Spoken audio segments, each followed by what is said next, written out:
judged not. Your That ye sins be are not judged. forgiven. For with what judgment ye judge, ye shall be judged. With what measure ye use, shall be measured to you. Why wouldst thou? Greetings to you all in the name of Triune God. It is an immense joy for me to meet you all virtually and share God's word. I thank God for offering me this privilege and edifying me to stand before you to share a few thoughts inspired by Holy Spirit. Moreover, I would like to express my sincere gratitude to Bishop Ephraim Matthews for giving me this opportunity. Dear beloved, once a ship was wrecked in a sea due to the unfavorable wind and roaming waves. The ship collapsed fully and the travelers were scattered into the different parts of the sea. The travelers were rescued through small boats and air tubes. One mother and a small child were also in the ship. They got one small boat to escape from the disaster. On the way to the shore, the small child began to cry because of the hunger and the thirst. The mother struggled in the midst of the sea to feed her child. Nothing is there to feed. Finally, she did one thing. She took a stone and crushed her finger and put her bleeding finger into the child's mouth. The child drank it without knowing what it is. Days passed. The soldiers who came for the rescue found one isolated small boat in the shore. They found a crying child and a mother in it. But the mother found dead and her 10 fingers crushed by stone. She crushed her fingers to feed the child and to sustain its life. She fed her child with her own blood. She was that much compassionate to give her life to sustain the child's life. Here, the mother became the bread of her child. The selected pericope for the meditation, Matthew 14 verses from 14 to 21, also reveals the compassion of Jesus Christ. Apart from the resurrection story of Jesus, feeding the 5,000 is the only one miracle recorded in 4 Gospels. Obviously, the Gospel writers consider this is the significant miracle to feed 5,000 people with 5 loaves and 2 fish is indeed miraculous. The Greek term used in Matthew 14:21 specifies males, and Matthew further emphasized the point by adding besides women and children. That means 5,000 men plus women and children. Many biblical scholars believe the actual number fed that day could have been 10,000 to 15,000. So it is not just a feeding of 5,000, actually it is around 10,000. The place mentioned in the current passage is a desert place. Desert, a place of hopeless became hope. Feeding the 5,000 is happening in a desert place. Matthew 14:15. Desert is a place of emptiness. There is no hope in the desert. Most of them didn't like the place desert. Disciples are worrying about the place because there is no hope for anything. Jesus tells them to feed the people, but disciples are confused. There is no shop or home or any other particular source to collect food. Desert had a significant role in the history of Bible as well. In this passage also, many crises are coming before the disciples.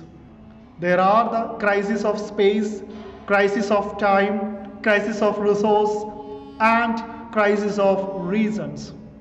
So the place where this incident was happened was a place not suitable for feeding 5,000. But the unfavorable condition of the desert has transformed into a favorable condition through Jesus Christ.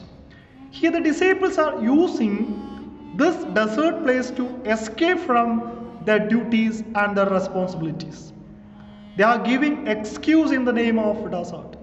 This will happen in our daily life also. We also try to escape from our duties and responsibilities by giving excuses like this desert. The life of Father Stan Swami should challenge the circumstances of escapism. Father Stan Swami is a Jesuit priest and a tribal activist who was born in Tamil Nadu in 1937, known for giving voice to the poor and the marginalized people. At the age of 28, he visited Chaibaza, a part of present Jharkhand, to live and understand the life of Ho tribe which dominate the region.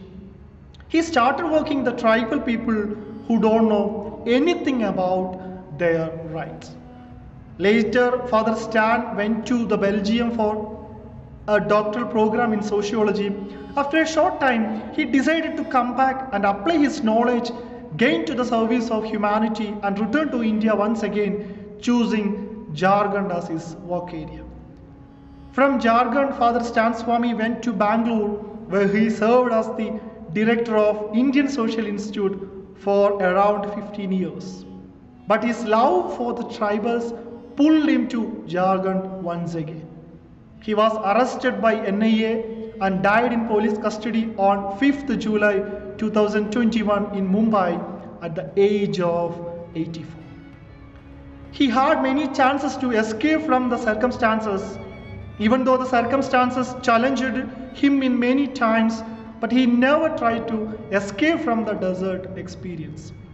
The difficulties of desert will hit us, but we have to focus upon our duties and the responsibilities.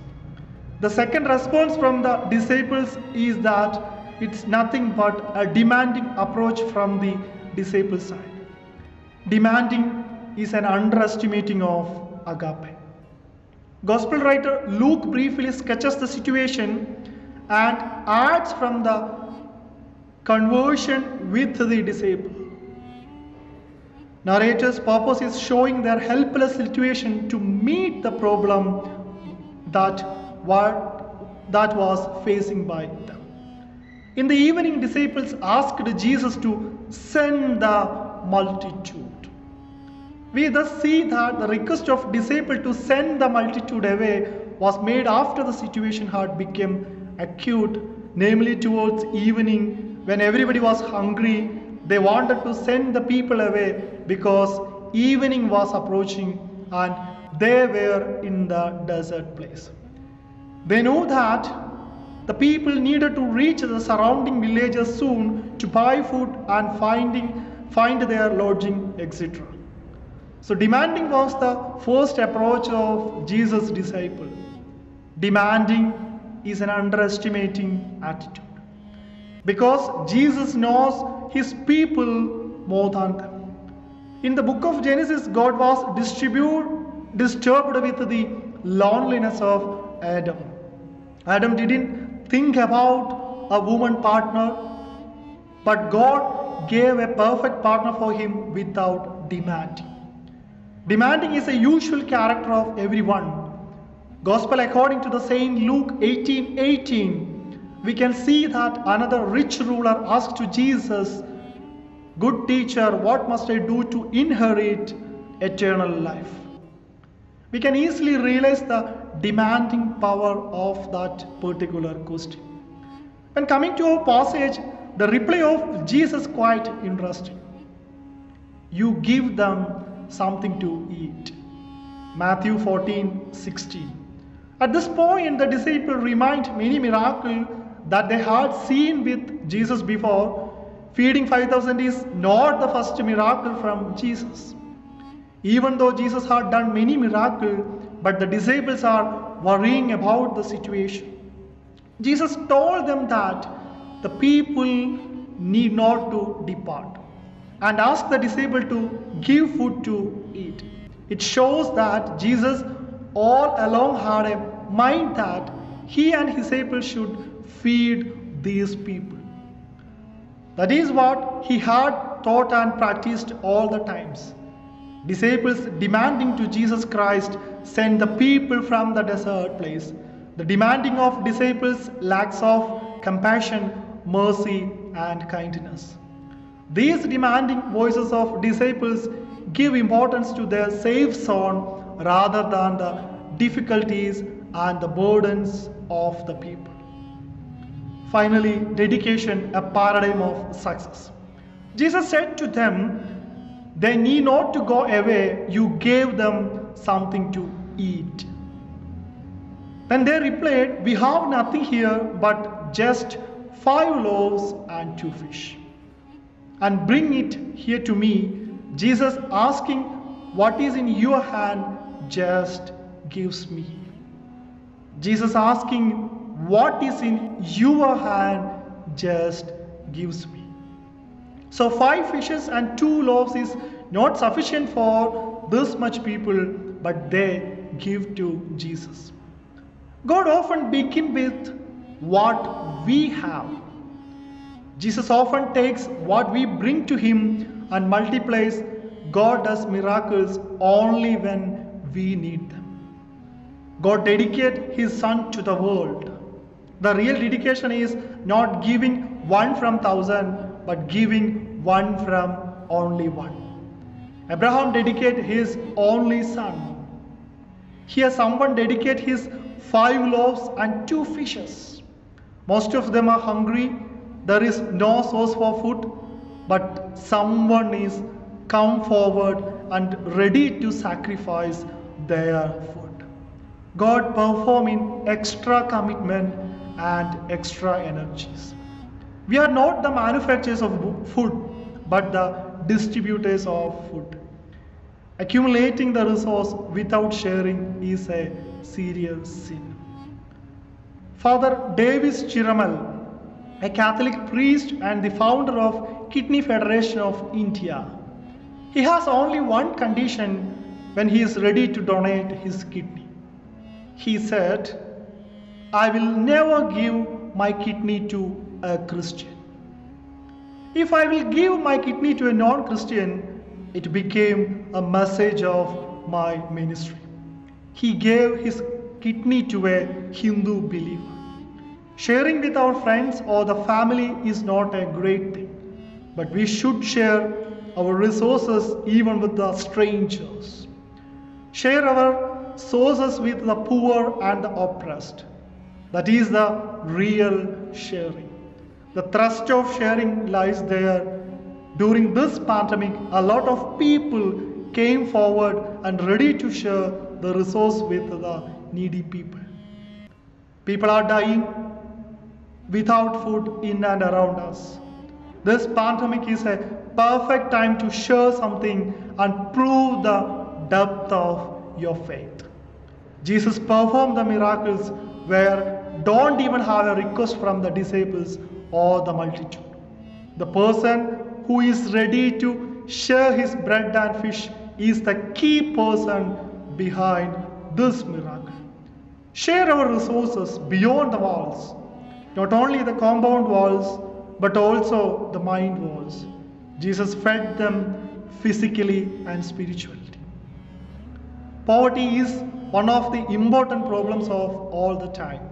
People are dying without food. So what is our attitude towards sharing? Can we become a channel of sharing, or are we successful person in sharing? If you can't share food with 100 people, share at least 1. If you can't share food with 100 people, share at least 1. May God bless you all. Amen.